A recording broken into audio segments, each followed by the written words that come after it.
Attention avant de commencer, quelques règles de sécurité. Le port du masque est de rigueur. Et le respect des distances de sécurité obligatoire. Super, un nouveau projet. J'ai hâte de commencer. Oui, moi aussi. Allons-y. Calmez-vous. Commençons par nous organiser et nous partager le travail. Nous allons d'abord étudier le besoin de notre client.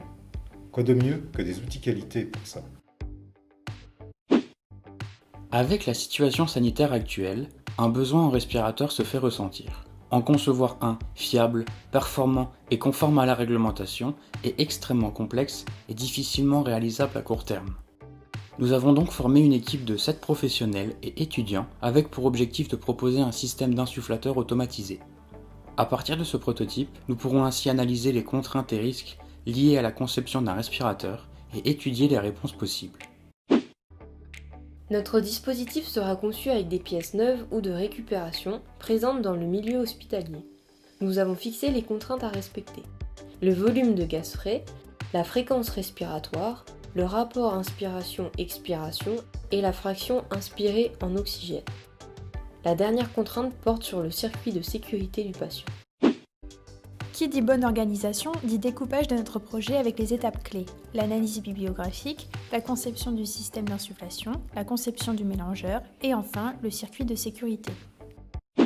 De notre découpage projet découle notre diagramme de Gantt avec les fameuses deadlines, nous permettant d'attribuer les missions à chacun d'entre nous. Avant de se lancer dans le vif du sujet, nous devons reprendre les bases. Je suis d'accord. À ce sujet, comment fonctionnent nos poumons? Et qu'est-ce qu'un respirateur ? Démarrons par la physiologie respiratoire dans ce cas. Le système respiratoire correspond au chemin suivant. L'air entre par le nez ou la bouche et poursuit son chemin dans la trachée, se sépare dans les 2 bronches à l'entrée de chaque poumon et achève sa course au niveau des alvéoles où ont lieu les échanges gazeux. Nous avons donc une entrée d'O2 lors de l'inspiration et une sortie du CO2 lors de l'expiration. L'ensemble de ce procédé est régulé par une différence de pression qui règne entre le milieu extérieur et nos voies aériennes. L'air circule en fonction d'un gradient de pression. Par exemple, pour faire entrer de l'air dans nos poumons, la pression interne doit être inférieure à la pression du milieu extérieur. Et inversement, pour ressortir, la pression dans nos poumons doit être plus grande qu'à l'extérieur. La moindre perturbation peut entraîner des problèmes respiratoires pour le patient et déséquilibrer l'ensemble du système. Pour remédier à cela, les appareils peuvent prendre le relais de nos fonctions physiologiques le temps qu'elles se rétablissent. Ces dispositifs sont les ventilateurs artificiels. Voyons désormais comment ils fonctionnent. Les gaz frais, O2 ou mélange d'O2 plus air, sont envoyés depuis l'appareil vers le patient via un conduit dédié.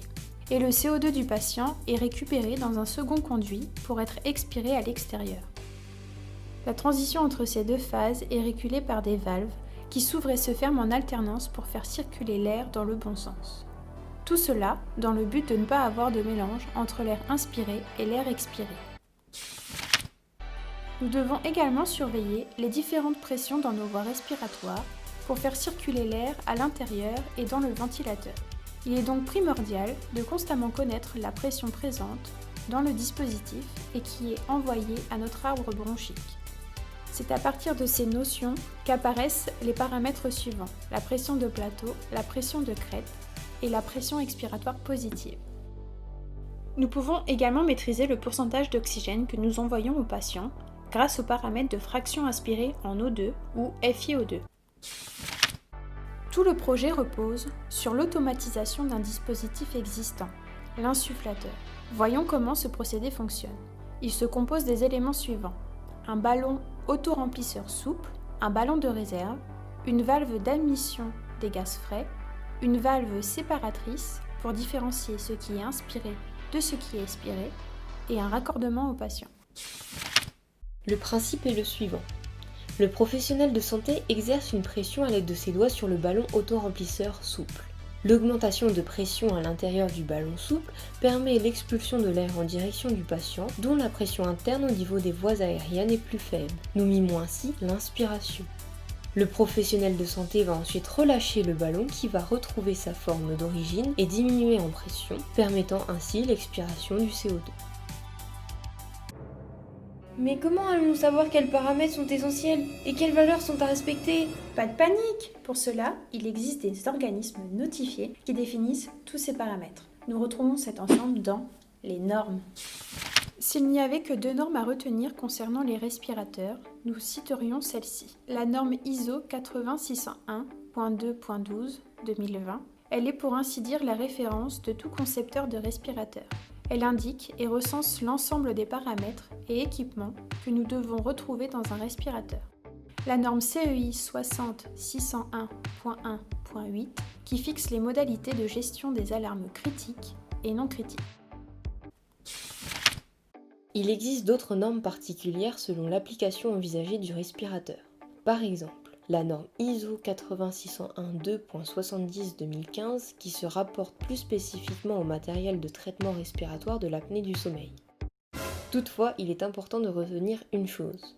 S'il est nécessaire de se référer aux différentes normes pour faire de notre prototype un système sûr pour les patients et les soignants, il est également impératif de s'appuyer sur l'expérience des professionnels de santé et définir avec eux les spécifications les plus pertinentes. En clair, nous devons retenir les chiffres suivants. Une fréquence respiratoire de 8 à 40 battements par minute, un volume tidal de 200 à 800 ml qui diffère selon le poids du patient. Il correspond au volume d'air qui entre dans les poumons lors de l'inspiration. Un rapport inspiration-expiration idéal de 1/2. Concernant les pressions des voies respiratoires, la pression maximale doit être inférieure à 40 cm d'eau et la pression de plateau doit être inférieure, elle, à 30 cm d'eau. Nous sommes au point sur les parties physiologiques et réglementaires. Voyons ensemble la partie technique. Il ne faudra pas oublier le marquage CE médical. Et comment on passe d'un prototype à une production en série? Très rapidement, les premières propositions de commande de l'insufflateur ont été écartées. La première hypothèse était d'entourer notre ballon d'un brassard à tension capable de le compresser. Cependant, elle s'est avérée peu efficace pour obtenir le volume désiré. La seconde était de compresser le ballon entre 2 bras qui se refermaient puis s'ouvraient. Cette fois-ci, elle n'était pas représentative du mouvement réalisé par le personnel soignant, le rendement était donc insuffisant. Réfléchis. Il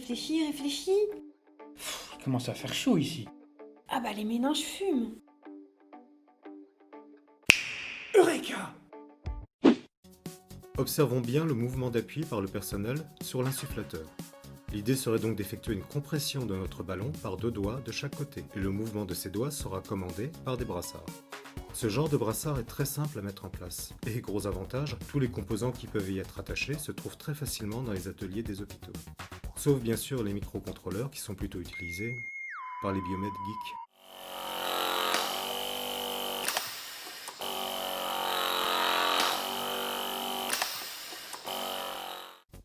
Voyons le découpage de la partie insufflation. Si j'ai bien compris, les microcontrôleurs peuvent piloter la pression du ballon autoremplisseur souple. Oui, Jamy, Nathan. En effet, et au cœur de ce système, nous retrouvons les électrovannes, mais nous y reviendrons ultérieurement dans la partie technique.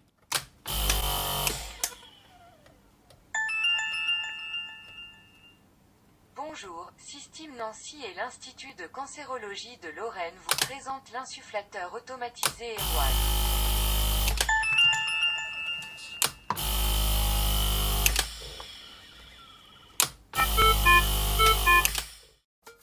Abordons déjà le trajet de la commande pneumatique. Un microcontrôleur va commander 3 relais. Un relais pour la pompe qui sert au remplissage des brassards et si besoin, d'un réservoir d'air tampon, la bouteille. Un relais pour l'électrovanne en amont des brassards droit et gauche. Un relais pour l'électrovanne de vidange en aval des brassards et qui permet d'évacuer l'air.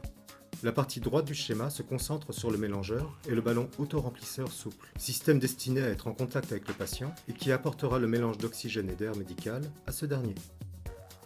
Ces pièces doivent bien tenir toutes ensemble, non? Comment faire? Regarde la suite, c'est la solution. Cette année, nous avons découvert un logiciel de conception de pièces en 3D. Nous avons donc décidé de l'utiliser pour notre prototype. Voici le résultat. Il y a un parallélépipède rectangle creux qui se compose à l'intérieur de 2 structures coulissantes. Ces structures seront poussées par les brassards et appuieront sur l'insufflateur de sorte à reproduire le mouvement du personnel soignant. Il est temps maintenant de passer à la partie la plus technique.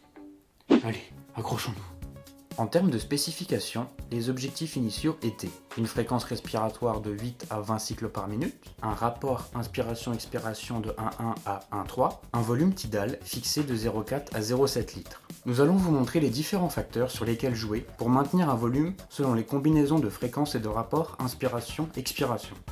Voyons le fonctionnement du dispositif step by step. Lors de la phase d'inspiration, la pompe est en route ainsi que l'électrovanne en amont des brassards. Cela permet de gonfler nos brassards, d'exercer une pression sur le ballon autoremplisseur pour envoyer vers le patient les gaz frais. Pour corriger un volume tidal trop important, le prototype peut ouvrir prématurément l'électrovanne de vidange des brassards avant la fin de l'aspiration. À la phase d'expiration, la pompe s'arrête et l'électrovanne de vidange des brassards s'ouvre. Pour corriger un volume tidal trop faible, il est possible de démarrer la pompe avant la fin de l'expiration. L'air est ainsi comprimé dans la bouteille. Au début de l'insufflation suivante, l'air comprimé est libéré, augmentant ainsi le volume de gaz frais. La pression de commande revient ensuite à la pression initiale.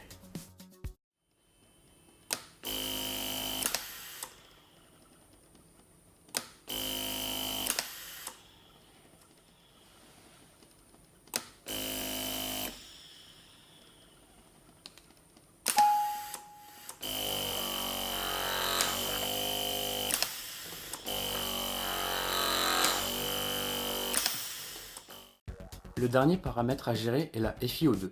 Cette fraction inspirée d'oxygène peut s'adapter aux besoins du patient en modifiant la concentration d'O2 présente dans l'air envoyé au patient.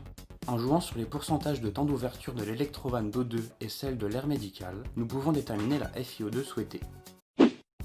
Le mélangeur a un microcontrôleur dédié jouant sur l'ouverture des électrovannes d'O2 et d'air médical. Il est également en charge de gérer les capteurs de pression pour les alarmes de débranchement patient et de présence de gaz frais.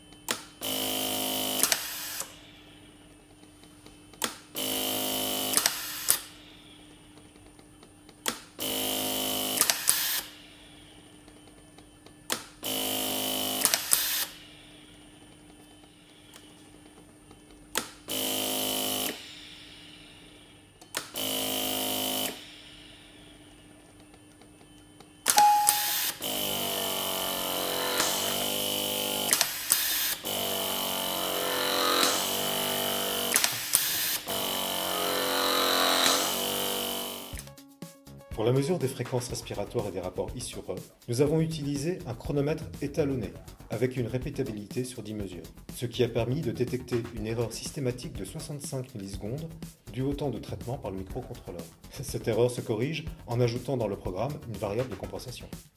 Pour la mesure des volumes, nous avons utilisé 3 chaînes de référence différentes, toujours avec une répétabilité sur 10 mesures. Nous en avons déduit les temps de commande de pompe et des électrovannes pour optimiser le volume à chaque fréquence et rapport I sur E. Afin de répondre aux besoins des soignants et des patients, nous nous sommes tournés vers les professionnels de santé pour déterminer les spécifications indispensables sur le terrain. En accord avec cela, voici les spécifications retenues. Une fréquence respiratoire compris entre 12 et 17 cycles par minute, un rapport inspiration-expiration modifié, nous enlevons le rapport 1,3 pour le remplacer par 1,5. Un volume tidal compris entre 0,4 et 0,55 litres, une fraction inspirée en O2 entre 60 et 100%. Au niveau des pressions, nous obtenons entre 5 et 20 cm d'eau avec un ballon test ou poumon artificiel. Cependant, avec un circuit sans compliance, nous avons une pression allant jusqu'à 50 cm d'eau, ce qui dépasse le seuil de 30 cm d'eau requis. La pression est donc à surveiller pour les prochaines évolutions de prototype. Le système c'est bien, la sécurité c'est mieux.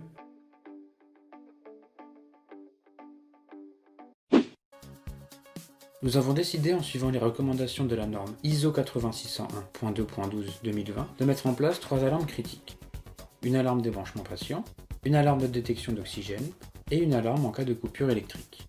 Ces alarmes sont auditives et visuelles et nous nous sommes appuyés sur la norme CEI 6601.1.8 pour connaître leurs caractéristiques. La couleur selon leur niveau de criticité, ici elles seront rouges, dû à une criticité élevée. Un son significatif et un niveau sonore associé pour chaque alarme par rapport aux conventions existantes. Le circuit de sécurité détient son propre microcontrôleur qui gère, comme dit précédemment, 3 alarmes.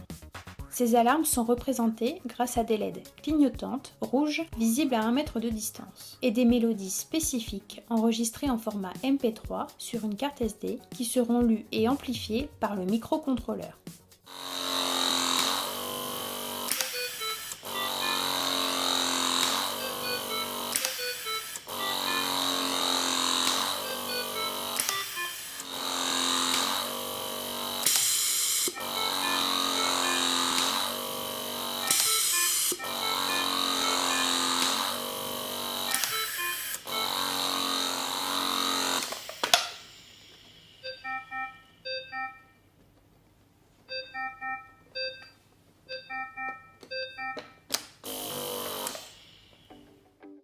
Grâce à l'étude bibliographique, les échanges avec les professionnels et l'expérience acquise lors de l'étude de ce prototype, nous pouvons mettre en évidence un certain nombre de risques associés à la réalisation d'un dispositif médical.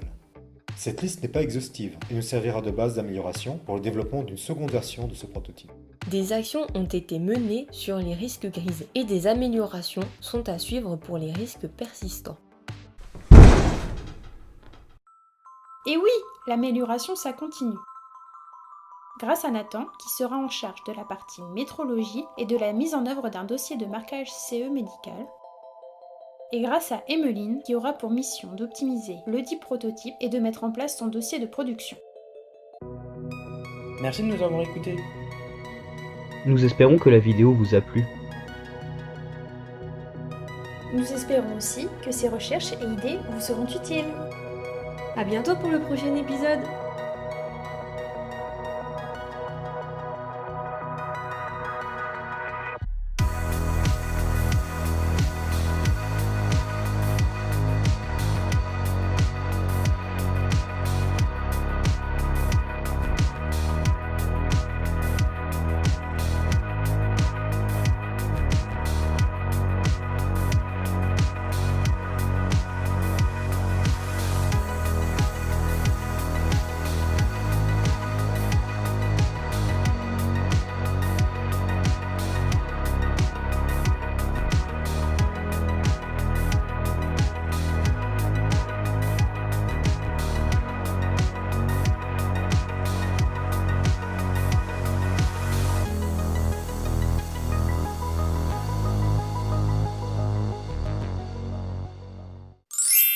N'oubliez pas de mettre un pouce Et de vous abonner, sans oublier la cloche.